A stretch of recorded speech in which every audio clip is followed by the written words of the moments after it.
Le rapport Art Basel UBS a été dévoilé, publiant une baisse des ventes, mais aussi plusieurs axes d'évolution de marché qui permettent d'établir des stratégies d'investissement intéressantes. Et pour en parler, je suis ravie d'être avec Arnaud Dubois, cofondateur de Matisse, une plateforme d'investissement dans l'art. Alors tout d'abord, Arnaud, merci beaucoup d'être avec nous. Bonjour Sybilla Oudjan. Est-ce que un tel rapport comme ça, c'est fondamental pour votre métier? C'est fondamental parce qu'on est une société d'investissement, de savoir dans quelle classe d'actifs on investit. On parle d'une baisse d'un marché de l'art de 12% par rapport à l'année précédente. Mais dire que le marché de l'art a baissé de 12%, ça revient exactement à dire que le marché de l'immobilier mondial a monté ou baissé. Et vous pensez bien que le marché de l'immobilier n'est pas le même à Paris, à Londres, à Tokyo, à New York que à Nogent-le-Rotrou, avec toutes mes amitiés les plus sincères pour les habitants de Nogent-le-Rotrou, bien sûr, mais avec un marché à plusieurs vitesses. Étudier la granulométrie du marché nous permet de préciser notre classe d'actifs. Et donc, est-ce que là, vous avez parlé de 12%, de ce rapport, qu'est-ce qu'il en ressort? Quels sont les chiffres clés qui vous intéressent particulièrement? Alors moi, ce qui m'intéresse lorsque je regarde un rapport comme ça, c'est plusieurs chiffres. Le premier, c'est la segmentation du marché.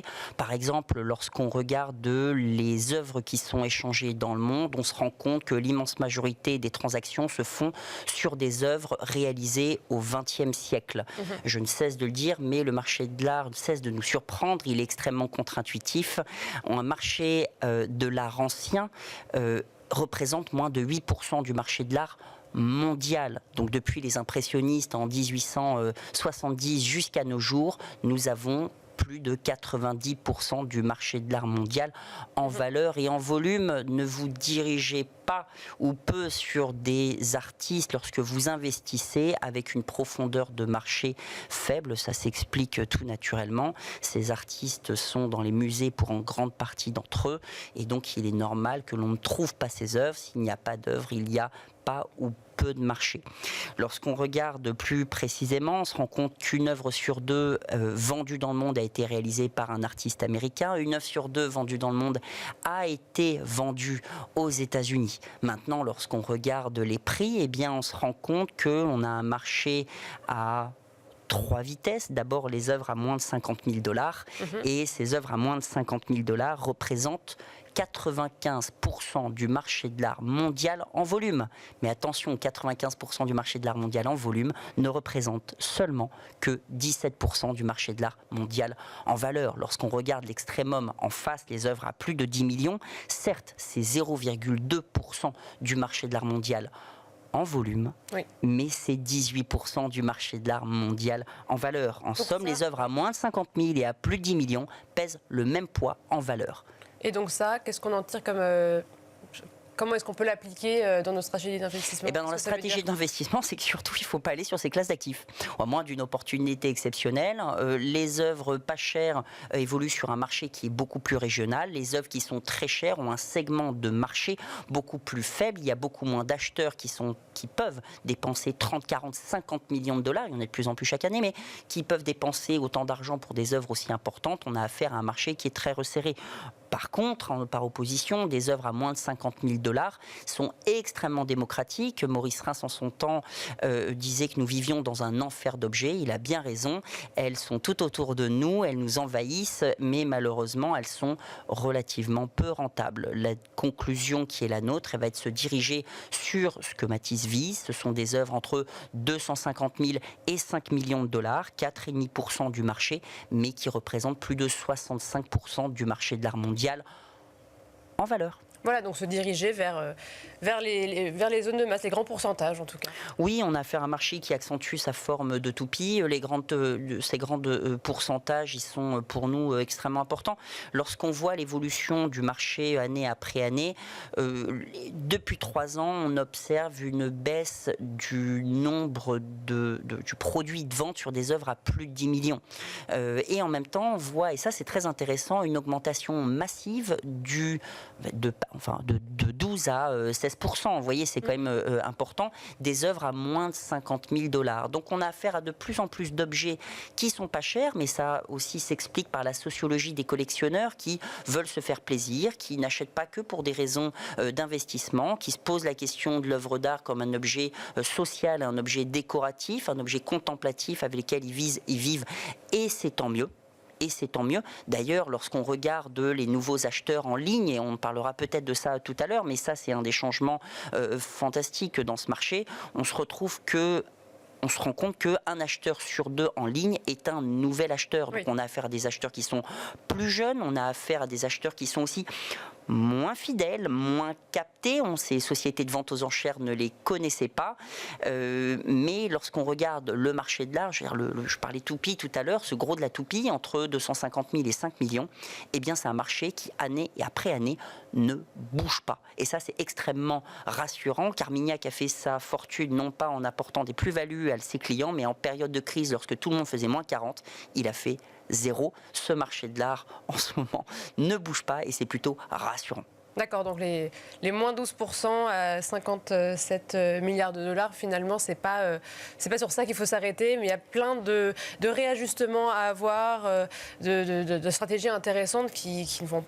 Et donc, tous les acteurs professionnels ne sont pas forcément touchés par ces... Non, ils ne sont pas tous impactés. Alors, c'est moins 12%, même quand on les prend de manière très globale, ils ne sont pas très graves. Pourquoi ? Parce que le marché de l'art, depuis à peu près une vingtaine d'années, fait entre 55 et 75 milliards. Alors, c'est très curieux parce que entre 55 et 75 milliards depuis 20 ans, dans un monde qui s'est considérablement enrichi, pourquoi ? Et c'est une vraie question qu'on peut se poser. Pourquoi est-ce que le volume transactionnel, pourquoi est-ce que la valeur des échanges depuis 20 ans n'a absolument pas bougé. Il est extrêmement stable et c'est tout à fait étonnant. Pourtant, lorsqu'on regarde les valorisations des actifs chez les particuliers, en somme, la totalité des œuvres d'art qui sont détenues chez les particuliers, nous avions l'année dernière 2150 milliards de dollars détenus chez les particuliers. On entend en 2026 cumulé plus de 2850 milliards de dollars chez les particuliers. Cette augmentation de 700 milliards de dollars en moins de 5 ans, c'est stratosphérique. Eh bien, ça s'explique de la façon suivante. C'est la concentration des valeurs. Les chefs-d'œuvre valent de plus en plus cher et donc et c'est toujours dans ce rapport qui le met en évidence, et nous, ça nous dirige, ça nous dicte peut-être la ligne à conduite de nos investissements, continuer à se diriger vers des artistes blue chip, vers des valeurs refuges. Et ce qui est intéressant, c'est qu'on voit à travers ce rapport que le marché, en tout cas la cible des acheteurs, va progresser et s'enrichir, parce qu'on parle aussi de transfert de richesse, de toute cette population qui va arriver sur le marché, qui hérite en fait de nombreuses des richesses de leurs parents, de leur collection, etc. Donc ça, c'est des pistes intéressantes pour les professionnels, pour s'adapter aussi à cette nouvelle population qui va arriver. Oui, Sybille, vous avez raison. On parle d'un transfert de à peu près 80 et 90 milliards de dollars sur... 84 000 milliards, non ? 84 000 milliards de dollars. 84 000 milliards, pardon, entre 80 et 90 000 milliards de dollars, ce qui est une somme qui est considérable sur une vingtaine d'années à peu près. Alors, ça implique plusieurs choses. Ça implique qu'il va y avoir d'abord une masse financière qui va complètement bouger, avec des goûts qui vont aussi complètement changer. Lorsqu'on prend l'exemple des artistes impressionnistes, on a tenu une maturité de marché après une centaine d'années, entre leur création en 1870-1880 et leur maturité de marché en 1990 où les records sont établis. Depuis, on a peu de tableaux impressionnistes qui dépassent les 100 millions de dollars. On a affaire à des œuvres qui sont très chères et sur une courbe qui est, j'allais dire, très asymptotique. On est monté très très haut, mais ensuite on s'est énormément stabilisé.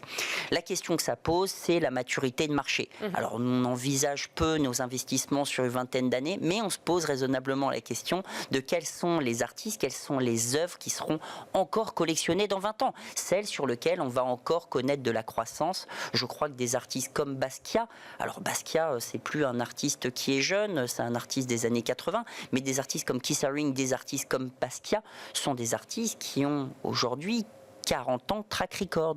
Dans une vingtaine d'années, ils auront 60 ans de résultats de vente aux enchères. On aura accès à un marché qui sera mûr. Est-ce que Basquiat, son marché, tiendra encore plus de 40, 50, 60 ans? Est-ce que ça sera un marché qui continuera à croître? On le pense sur certains artistes, mais on pense aussi que beaucoup d'artistes des années 50 voient leur cote au maximum à ce Oui. jour. Et puis, c'est des manières aussi de collectionner qui sont différentes. Vous avez parlé tout à l'heure d'achat en ligne, d'achat aussi beaucoup plus spontané. Ça, c'est des manières. Enfin, je veux dire, tous les professionnels de l'art doivent quand même se poser la question, réagir, se réajuster par rapport à ça. Beaucoup d'achats qui sont spontanés, ça c'est incontestable. Et aussi, il y a une façon de se dire qu'on va diversifier son cash. C'est-à-dire que quand on discute avec des marchands plus expérimentés que nous, ils avaient affaire à une clientèle qui parlait peut-être davantage d'œuvres. Aujourd'hui, on a affaire à des collectionneurs qui sont peut-être un petit peu mieux informés, c'est incontestable, mais qui ont peut-être moins de connaissances en histoire de l'art, qui savent très bien que tel artiste va faire la couverture de Flash Art et que c'est le moment d'acheter. Vous voyez, ce type ils comprennent très très bien les rouages et les mécanismes. Ils le comprennent extrêmement bien. Ils en jouent, ils sont proches des galeries, des sociétés de vente aux enchères. Et puis ces gens-là veulent donner aussi du sens à leur patrimoine. Ils n'ont pas de problème à acheter, mais ils n'auront pas de problème non plus à vendre.